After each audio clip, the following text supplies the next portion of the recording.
It's actually going to connect up to a Windows 7 virtual desktop running in my Detroit office. I was already connected up to that desktop earlier this morning before everybody else started using my laptop. So it says, okay, you've already been connected, please reconnect. And this can be set one way or the other. I can set this to not prompt the user to re-authenticate. Or I can have it, as we're doing here, make me authenticate again.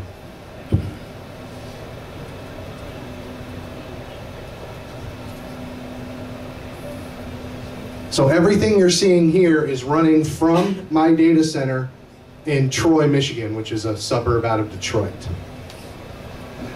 The applications you see on my desktop, the full Office 2007 suite, the DWG viewer, which is more or less just a CAD drawing viewer, as well as Firefox, are not installed within this desktop. They are being streamed from a central location. So those applications are actually sitting as installed packages up on a file server, and they are delivered to the user based on who they are, based on their Active Directory group. So what that means to you is I can take one central Windows 7, Windows Vista, Windows XP, if you still like to use that, desktop, and when Jeremy logs in, he gets the basic Office applications, but when Mike logs in, he gets the full-blown Office applications with Access and Publisher and OneNote, all of that, as well as any other applications that you have streamed in your provisioning. Again, giving you that, we're going to log in with one thing, I'm going to give you one box that sits on top of your television, and that one box, I'm going to allow you to run all of these different features.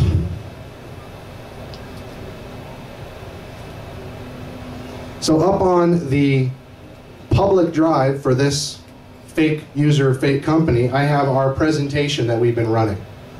As you notice, the actual file, it looks like a PowerPoint file. So when I double click on it, it's going to launch a PowerPoint file. That is something from Citrix called content redirection.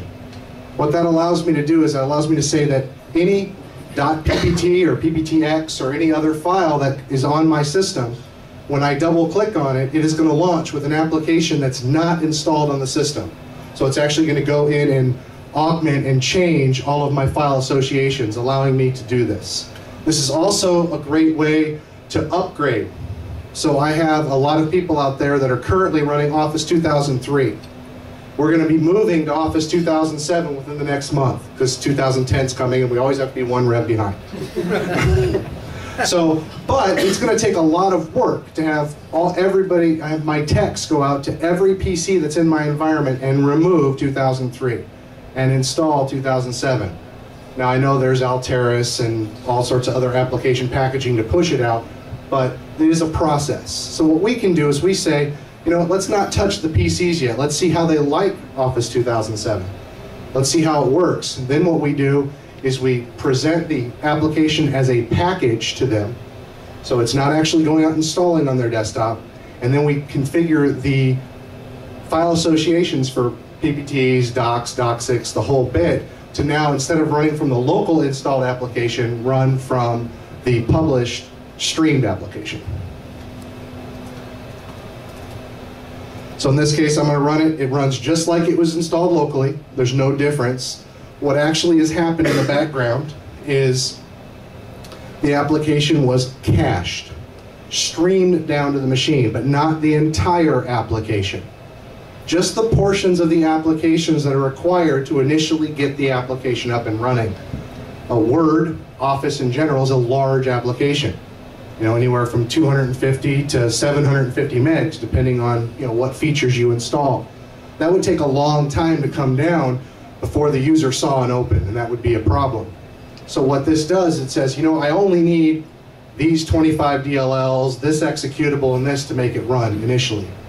Then what it'll do is, as the application is being used, it'll bring down more components as needed.